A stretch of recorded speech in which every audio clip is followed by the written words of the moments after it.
Welcome to the Context Machine, episode number 580, Neither a Pal nor a Drone.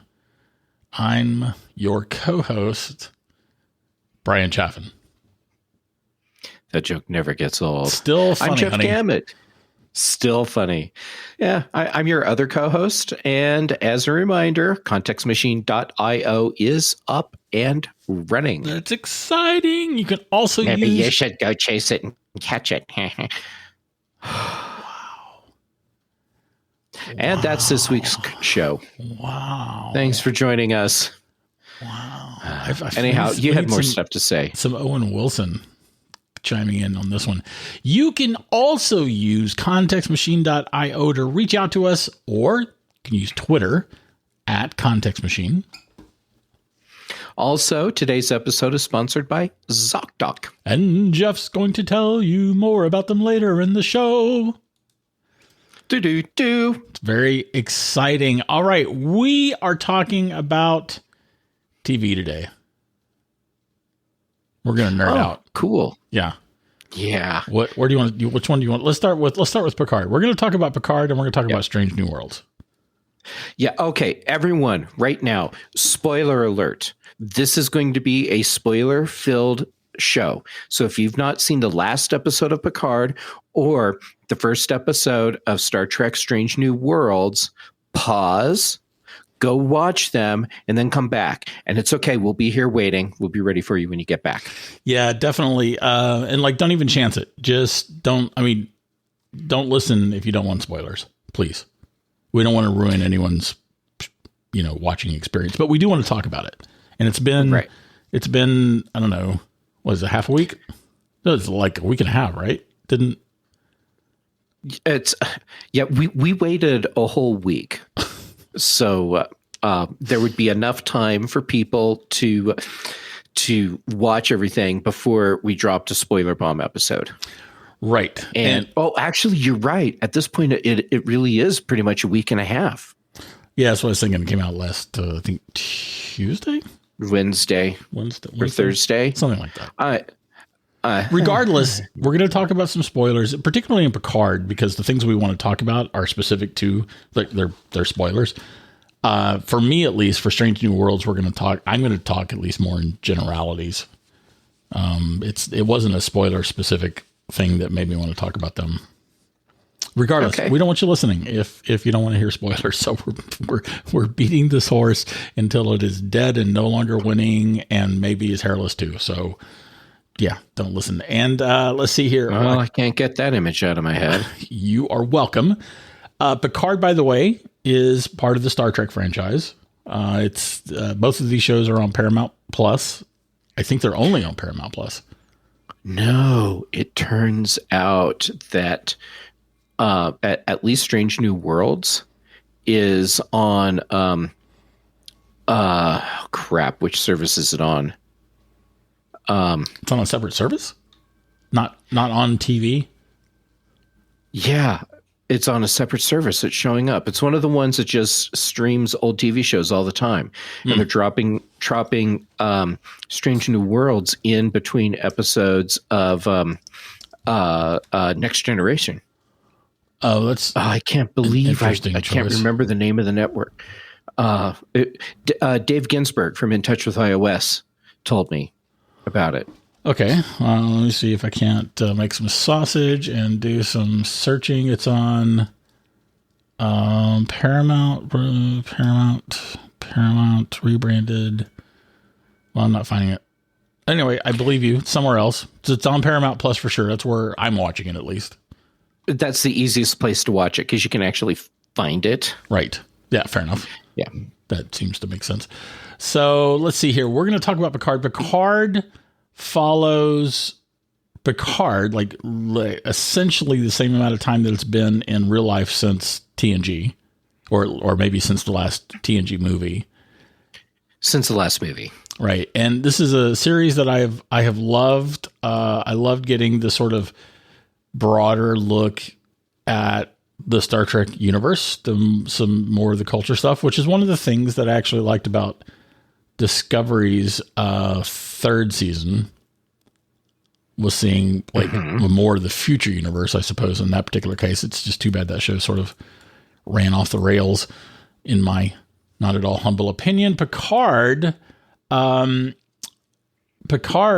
he's retired. He is, of course, extraordinarily fit, but he's still an old dude walking around. And the second season took you. Q ended up sending them back to did Q send them back? 2024. Did he send them back, or he didn't send them back? How to get there? Yeah, they used the slingshot effect that was originated in the original Star Trek series, and used for a couple episodes there, and in Star Trek Voyage Home. Right, which is fun. It's always nice when they actually revisit. I think they even they mentioned essentially the original series use in that episode. They did. They mentioned Kirk's Enterprise specifically using time travel, and that was to explain how they had, I suppose, a colleague of Gary Seven. Right. We'll get to that though. We'll get to that. So I just did a spoiler in a spoiler. So meta. You did it. So let's see here. One of the things about Picard season 2 is that they do what the original series did so well, which is jump right the crap into hot button social issues of the time. Right. Without pulling any punches. And I haven't even gone looking because I don't want to see it, but I am sure that there are people whining about the show being woke or something to that effect, but whatevs. The complaints that I'm seeing aren't woke or whatevs. It's people complaining about the pacing and disjointed storylines. But not about. I like it. I don't have those complaints at all. I thought this season was just terrific. I really enjoyed the season, and I felt it was much tighter with much better pacing than season 1. And I really enjoyed season 1 also. I really enjoyed season 1. I enjoyed both. But the thing that they're wrestling with is authoritarianism. And they even, and as well as racism and essentially white supremacist policies coupled with authoritarianism in today. Yeah. Actually in 2024. Right. So pretty close to today. Pretty close to today. Pretty close to, talking about some things that are happening all around us, even as we speak. They don't mention any particular politicians by name by any stretch of the imagination. And there's a couple of things like there's some science that is beyond our science. Everything that Soong is doing. Mm-hmm. And the Europa mission. And the Europa mission itself, which is, if there's a mission to the Europa moon, and it's supposed to be going out in 2024. If that was going to be happening in 2024, it would be well on its in development right now. Right. So they did take a little bit of license, which I'm kind of surprised they just didn't make it 2028. Well, they could have done that, but I think that they wanted to keep it a little bit uncomfortably close to today because of the social issues that they're addressing. They also are playing a little fast and loose with Star Trek history as well, because by this point we should have already had the eugenics wars, and that has not happened yet. Right, that's right. And we should have had the second U.S. Civil War, and that hasn't happened yet. Although, has it not? Okay. Well, is it maybe happening around us? Okay, so and they mentioned these things in that episode. Right. Yeah. And and the second U.S. Civil War is something that has been mentioned in Next Generation in the past, Mm-hmm. and I think it's come up in other Trek series as well. I can't remember, but yeah. So the timeline is, I think it's 1997. Right. We're going from the Civil War into the Eugenics Wars, Right. which is where Khan Noonien Singh comes from, and then after that, it goes into the Third World War, which destroys 30% of all humanity. All these things mentioned also in Strange New Worlds. Mm-hmm.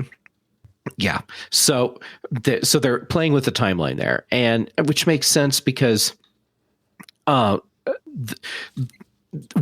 the original Trek was created and these storylines were created, they put the storylines for Earth history far enough in our future that it didn't matter. And the writers back then weren't thinking about the fact for the possibility 30 whole years.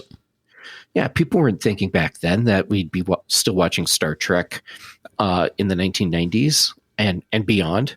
But here we are. So they're fudging some with timeline things there. But I think 2024 was a very, very conscious choice, and not just like, oh, that sounds like a good year. Fair.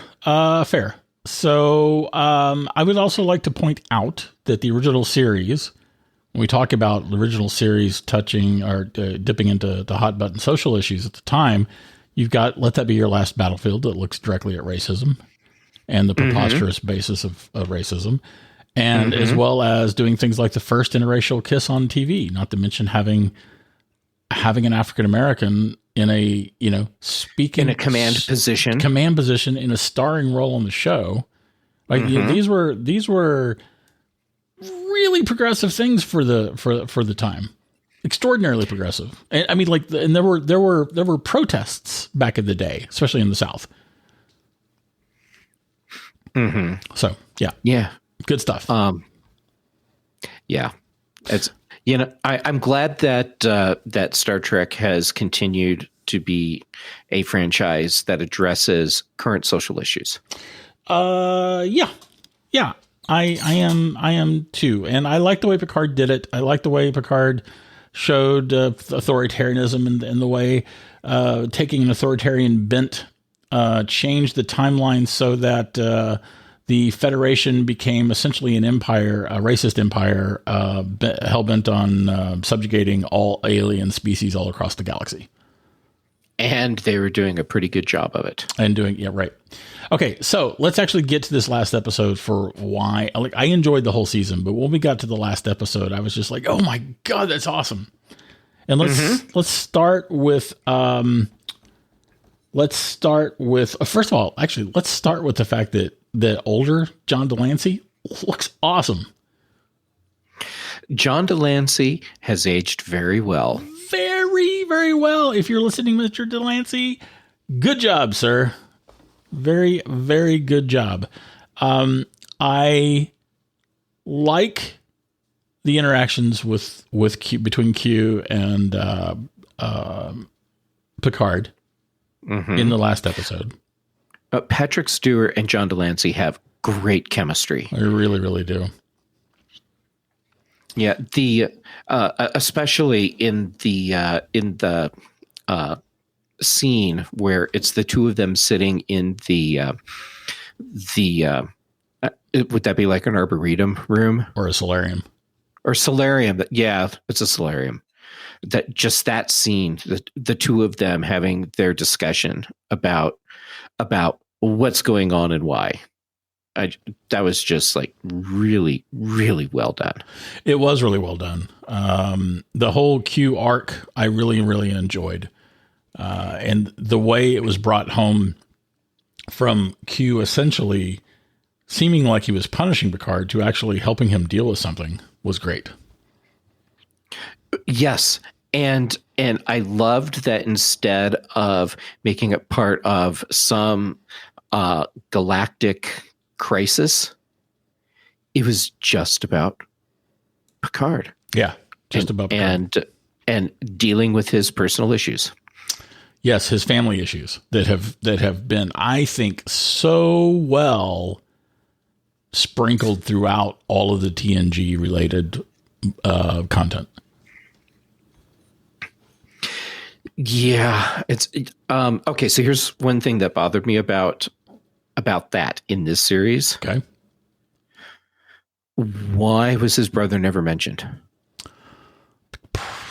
And we never see anything about his brother, even when they're showing young Picard. That is a fair point. Where's the brother in that? Maybe is his younger brother that much younger? No, he can't be. It's his older brother. It's his older brother. Is he already gone? No.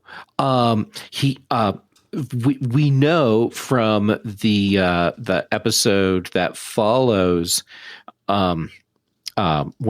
when Picard was saved from the Borg and is no longer Locutus. Enterprise goes back to Earth, and he goes back to Chateau Picard. Yeah, and he's dealing with the aftermath of having been Locutus. Right.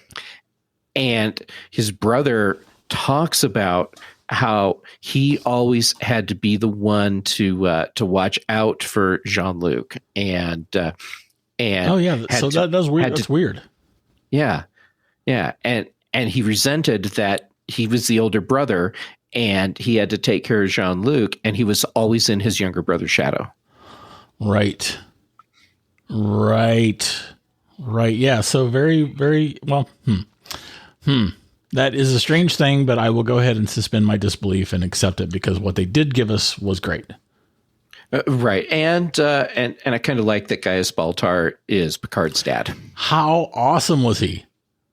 Oh, he was fantastic. It was so good seeing him in a show again. He is such a good actor.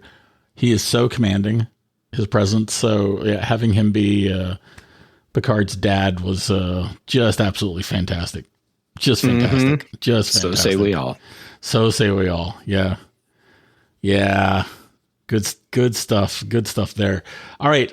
Next, we have the big thing, or the thing that I thought was a big thing. Yeah. And you haven't told me what you think is the big thing. So the reveal for everyone that's listening, I'm getting the reveal at the same time as you. Well, it's the Travelers. It's the Gary Seven connection and Will Wheaton. Oh, okay. Well, Will Wheaton doesn't have a Gary Seven connection. Okay, fair. Wesley Crusher does. No, I'm sorry. Wesley Crusher does not have a Gary Seven connection. They're working for the same entity. Will Wheaton seems like he's one of the founders of this organization. No, he's not. He was drafted into the Travelers by the Traveler. Okay, well then he's got a Gary Seven connection, because they're in the same organization. The Travelers aren't controlling or managing Gary Seven and the other agents. That's a different organization. I probably should have watched it a second time, like I told you I would, because that's not what I got. I got that. Are you sure? I don't think you're right. I think that is the group. I think that's the group that Gary Seven was. So Gary Seven, by the way, was a character who looked a lot like Steve McQueen in the original series, and it was actually intended to be a spinoff TV show, but that never happened. It was essentially a pilot for a spinoff. Terry Garr was his secretary, his young human secretary who had no idea exactly what Gary Seven did, and Gary Seven was basically there to make sure that things worked out like they were supposed to work out. Mm-hmm. And Kirk and Spock, and I can't remember if there was anyone else. Oh crap! You're right. The Traveler group created the Watchers. You're right. Oh, okay. All right. Yep. Yeah. I just did a double check, and I'm going to consider us kind of even on this one, because I've had to explain so much to you. Yes. Okay. No, actually, I'm still on the losing side, but on this particular issue, I'm right, and that whatever. The point is, it was cool. I was always fascinated by Gary Seven. From watching when I started watching Star Trek in the fourth grade in the 70s, and as reruns, and I just thought it was so cool, and that was so interesting, and and seeing Kirk and Spock in what was at that point 10-year-old contemporary Earth was really exciting, and then we just sort of never hear from them or about them ever again, and until now, and Picard runs into another supervisor. What do they call them? Supervisors? Watchers. Thank you. Another watcher early in the show. And then on the very last episode, one of the characters ends up being recruited by Wesley Crusher, who has joined this organization.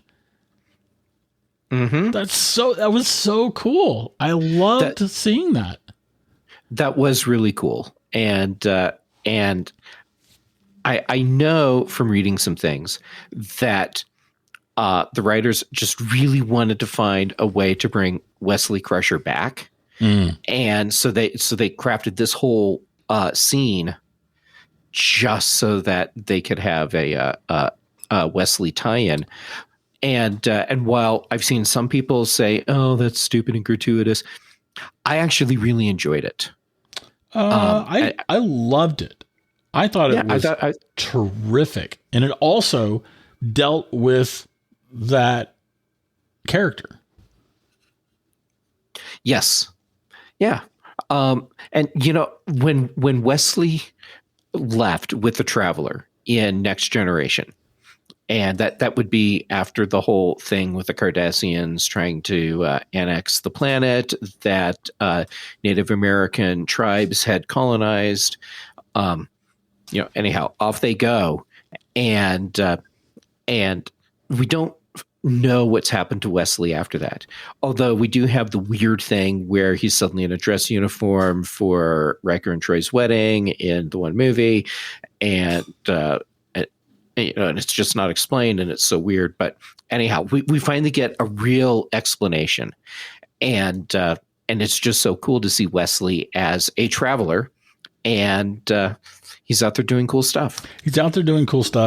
I would love it if this was yet another pilot. If this might be spun off. That would be kind of cool. I'm wondering if they are using this as part of the setup for season 3. Because this is not a spoiler. It's been announced that season 3 is the TNG cast back together for the final season of Picard. Oh, interesting. Okay. And the one name that they didn't include was Will Wheaton when they made the announcement, but they also were so secretive about Will Wheaton being in Picard season 2. So, with the setup we have at the end of season 2 Picard, we know where we're starting off with season 3. Yeah, I see what you're saying. So do the Travelers and Watchers become part of the overall storyline for season 3? And if so, well, here we go. We just got to set up with Wesley. Right. Yeah, I would watch a Travelers show. There's already a show called Travelers, right? The one that was on Netflix, which was great, and unfortunately, it was didn't get renewed after the second season, and it was a great show. Yeah, like so many Netflix shows. Yeah, but Star Trek Travelers, I'd watch that. I would watch that. I think it'd be a lot of fun. Yeah. Can I tell you the thing that bothered me about this? Sure, of course. Okay, so I feel like the first half of the final episode of season 2 told the entire story that they needed to tell, or they wrapped up their whole story halfway through the episode, and now they had the second half of the episode, and they were kind of done. They'd wrapped up all this stuff and gave us a really nice little kind of wrap up there. And then the second half of the episode, to me, feels like they just made all these little vignettes and strung them together, and then gave us the very, very end where they're like, okay, now we'll bring everyone back to the future. And we'll wrap this up with this thing that we've actually never mentioned until right now. And okay, I hear you. Yeah, I hear you. I mean, and I'm not saying I didn't enjoy it. I'm just saying it bugged me a little bit that we have this really nice, smooth, cohesive first half of the episode, and then it's like they're saying, okay. So here's a couple pages, and we'll wrap up this question people have. Okay, here's a couple other pages to wrap this other thing, and they just dump all these vignettes together and fleshed out the episode with that. But it was still cool and fun. All right, so I hear you. Very valid, admittedly minor criticisms, right? Mm-hmm. But what if, for some reason, we don't get season 3? We know we're getting season 3. Okay, great. What if for some reason season 3 can't be made? My point is that this definitely wrapped up a bunch of things. If Picard were to only have 2 seasons, everything was wrapped up. Yeah, sure. Right? It definitely felt like the kind of show, the kind of episode that could serve as we got to go ahead and wrap things up just in case. Yeah, I can see that. Ichabod thinks so. But by the same token, that's kind of how season 1 ended. It was wrapped up, nicely packaged up, encapsulated story. And if they had decided for whatever reason to abandon their plans to do 2 more seasons, season 1 could have stood on its own. Yeah, that's fair. Can I bring up a problem that I have? Sure. And this is part of a long, ongoing Hollywood problem. Mm-hmm. In that the ancient male is being, in this case, ancient, is being paired up with a, lovely, lovely woman who is many decades his junior. Yeah. I mean, don't get me wrong. I want Picard to be technically, happy. And, I'm sorry, technically, go ahead. Technically, she's probably a lot older than him because she's Romulan. She could be. That's true. She actually could be. That's fair. But, and they have a longer lifespan, like Vulcans. Right. Sure. But from a reality standpoint, yes, they teamed up for the romantic relationship, the much younger woman with the much older man. Yeah. And just, I've been aware of that. I have been aware that is an ongoing criticism from some in Hollywood. I think that's a valid criticism. Yeah. Yeah, it is. Nonetheless, it was a great episode. I loved all the things we mentioned. I loved the way they wrapped things up. I loved Q's, wrap up. I loved I love the solution to the ongoing season 2 arc in the first place. I also loved how we saw Sung. Which Sung is he? Adam Sung. The way we see him go into the Khan project. Like how they had this tie into what eventually led to the eugenics war.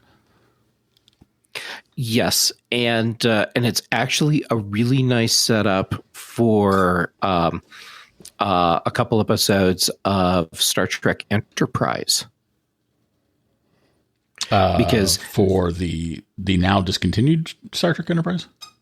Yeah, it ties in really nice with a couple episodes from Enterprise, because they did a whole thing with the aftermath of the eugenics wars and the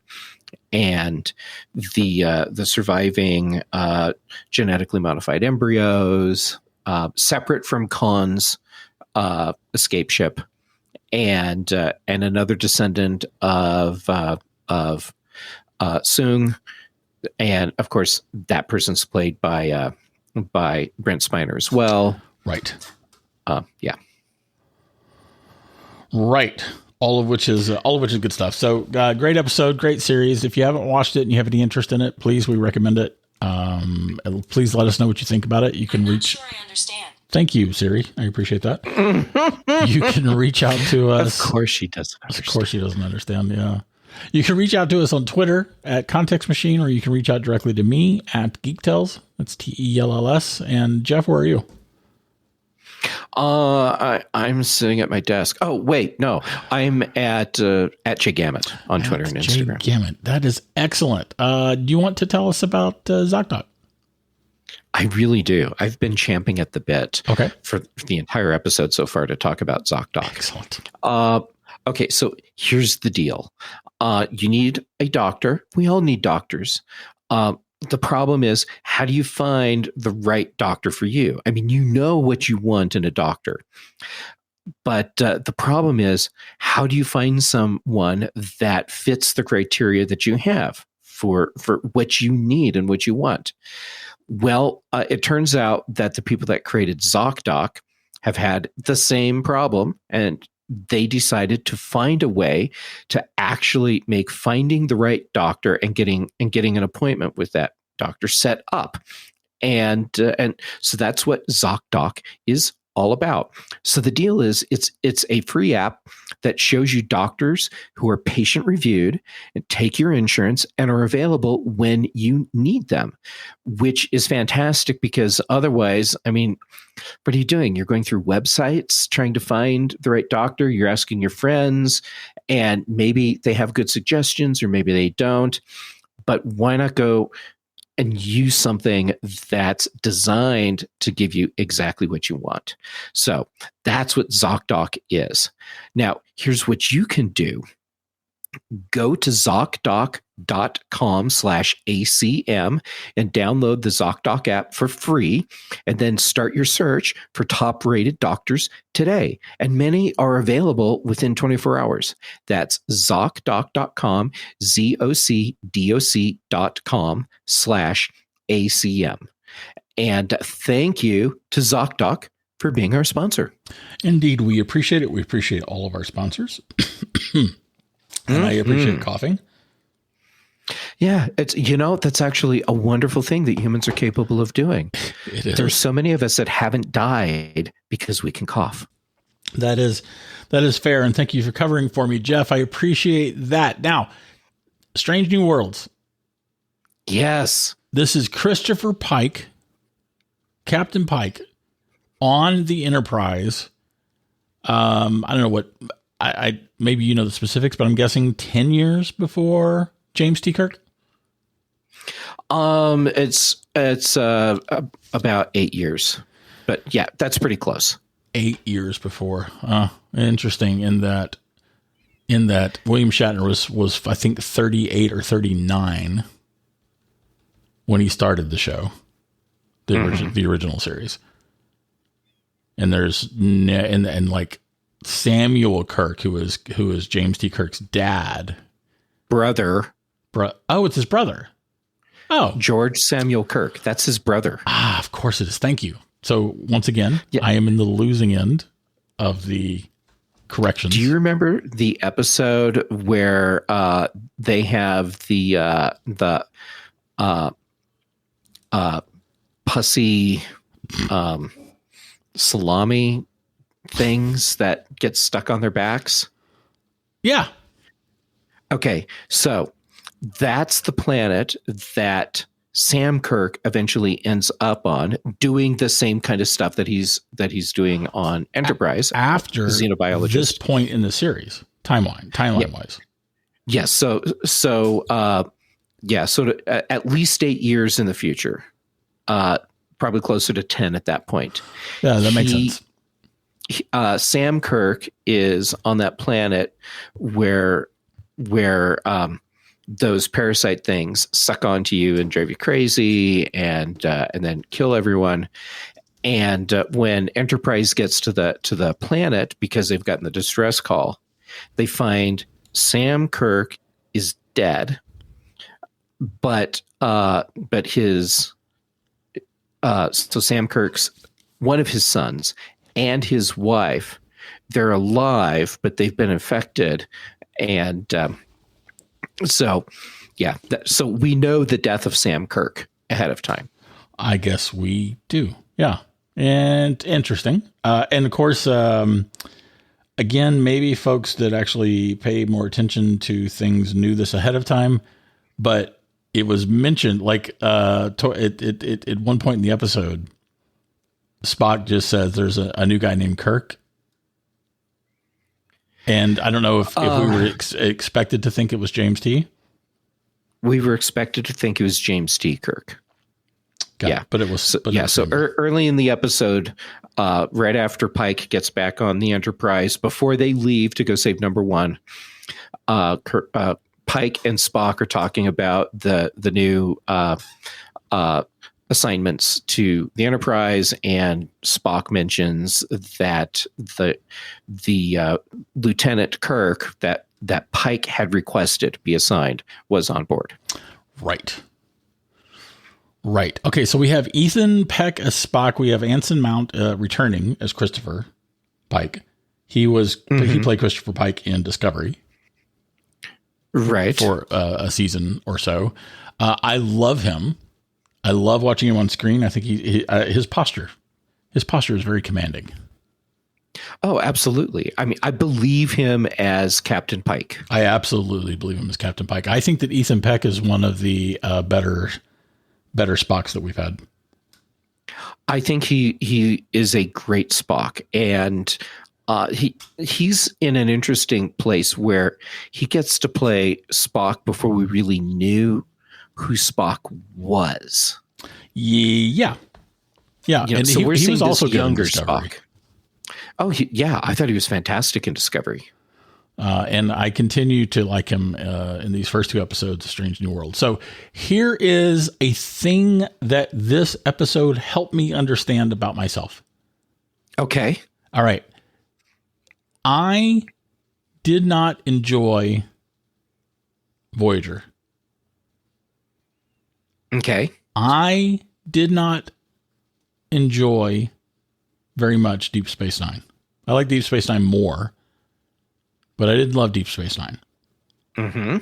In both cases, part of the problem was the Monster of the Week format, which is a tried and true trope for a lot of different TV shows.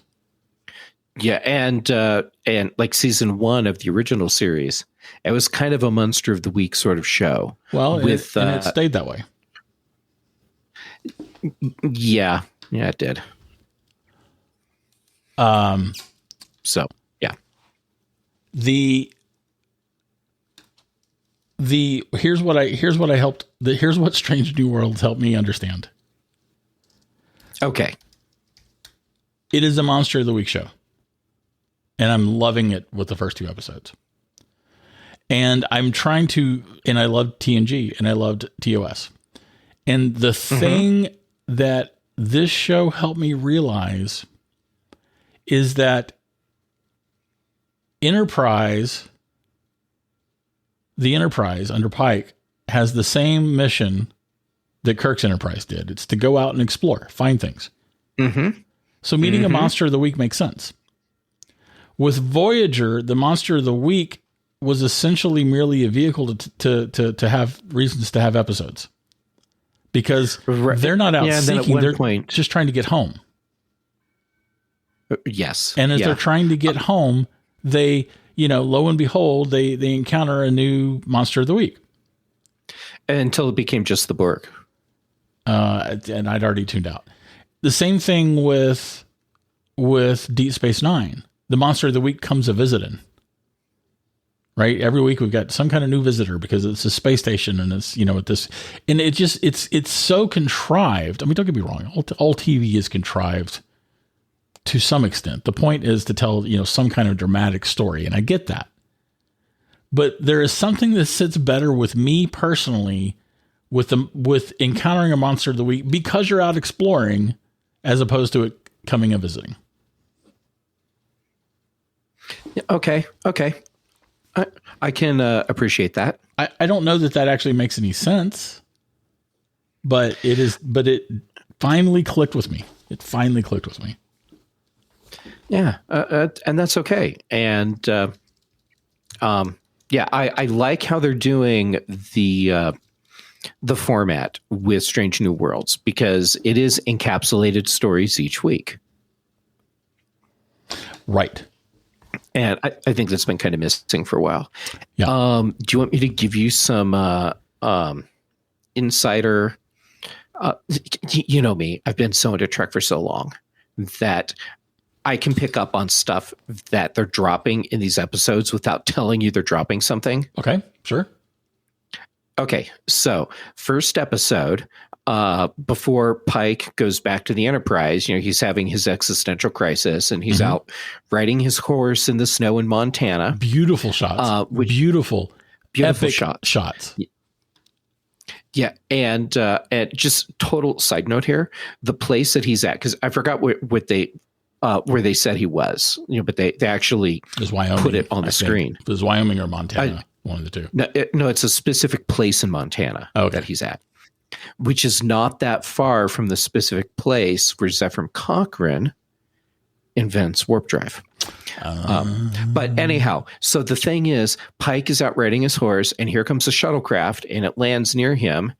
And Admiral April gets out of the shuttlecraft and says, "You've got to get your ass back on the ship and go save number one." And Pike refers to Admiral April as Bob. Okay, so his name is Robert April. Robert April is the former captain of the Enterprise, and Christopher Pike takes over for Captain April. Oh, nice. Yeah. Nice. I like that. That's great.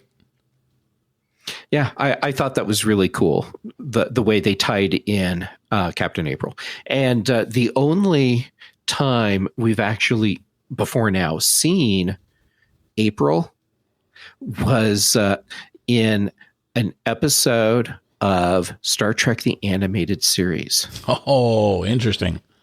Okay. Yeah. You mean the 70s one? Yeah, the 1970s. Huh. Yeah. I don't remember that at all. I remember the show. I don't remember that particular episode. Yeah. Well, anyhow, there's one episode where April comes back to the Enterprise, and anyhow, so there you go. So we were getting our first real live action viewing of April, the former captain of the Enterprise. Excellent. I approve this message. Awesome. I very much approve this message. Let's see. I feel like they're doing the Monster of the Week format. Of course, we've only seen 2 episodes, and the first one wasn't even Monster of the Week. The first one was basically starting the episode out. But the second episode was definitely Monster of the Week. And when I say Monster of the Week, that might be a visitor. It might be the big bad. It might be just encountering a new planet, like the original series did all the time. Mm-hmm. Mm-hmm. And lo and behold, it's not quite an Earth analog, like the Next Generation, or excuse me, the original series ran into all the time. But it is very much, something that's very reminiscent of Earth's past. And I thought they handled it brilliantly. I love the fact that we were dealing with the consequences of something that happened before. Mm-hmm. Right. And I loved how it was handled. I love how Pike was just like, screw it. We're just going to do what's right. Yeah. And and he's so great as Captain Pike. He is terrific as Captain Pike. Let's see. Rebecca Romijn? Ramos? Romigin. J as in Jack. Rebecca Romijn. I don't know how to pronounce her name. Regardless, she plays number 1. I should know that. She's actually kind of a... I didn't even realize that was her. That's Rebecca Romijn, man. Oh, that is how you pronounce it, Romaine? I believe that. Well, I've always heard it, but that doesn't mean it's correct. Okay. Anyway, she's terrific as number one. She really reminds me of Major Barrett. Majel Barrett, who played the original number one. Mm-hmm. Before she became Nurse Chapel after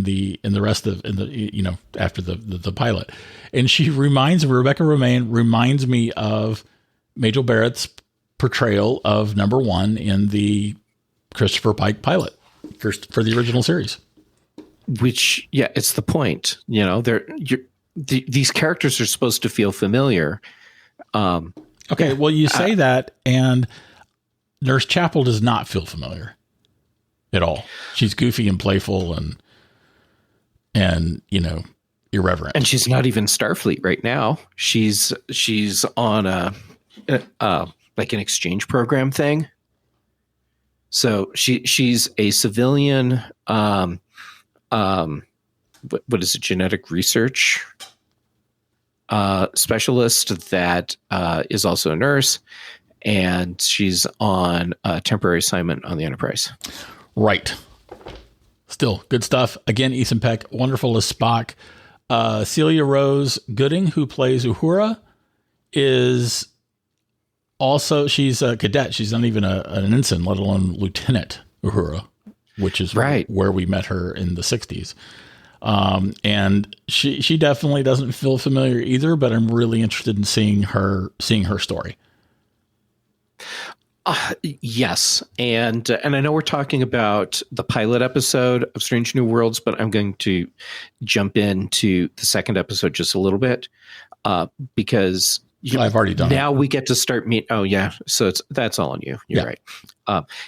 We start to get to know a little bit more about these characters, and seeing Cadet Uhura and as this young woman that is having to learn who she is and whether and what it is that she wants to do in Starfleet, and getting to see her having to work through that is really cool. By the time we get the original series, I mean, she knows who she is, and she's strong and she's confident, and and she knows her stuff.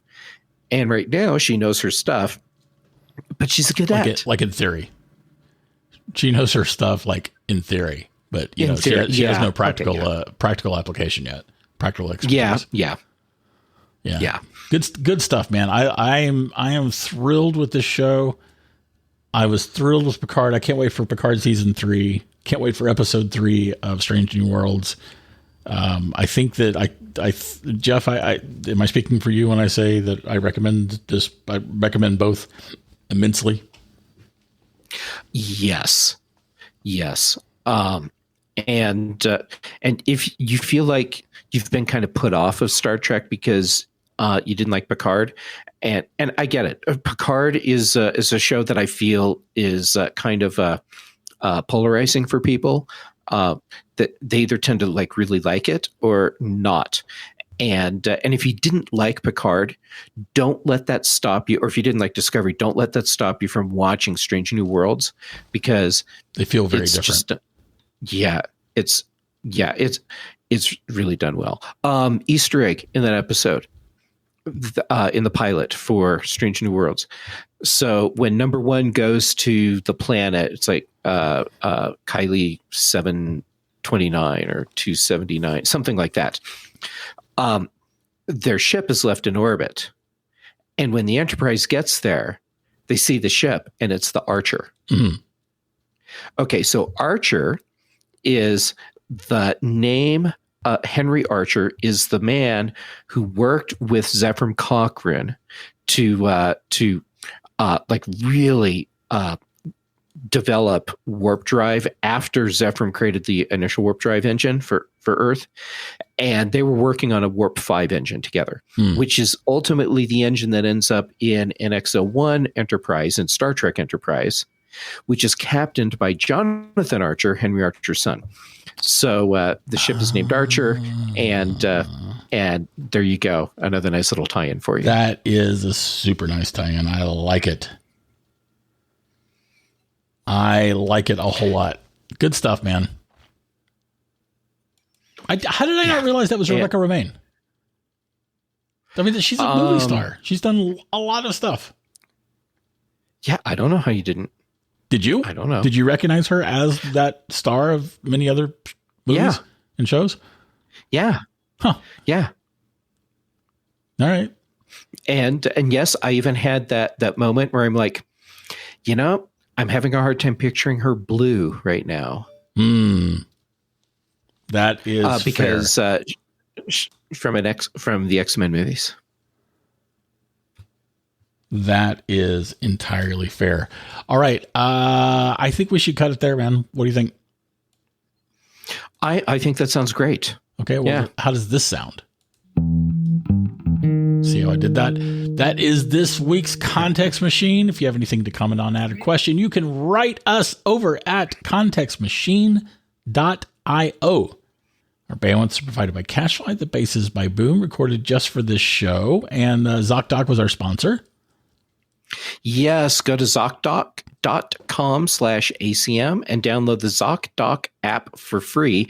Then start your search for a top-rated doctor today. And hey, many are available within 24 hours. That's ZocDoc.com/ACM. And thank you, ZocDoc. Also, the network that you can see Strange New Worlds on that you wouldn't expect to find it, Pluto. It's the Pluto streaming Never network. even heard of them, if that helps. Maybe we can talk about that in another episode. Sure.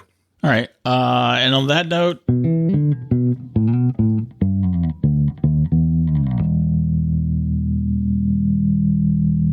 thanks, Jeff.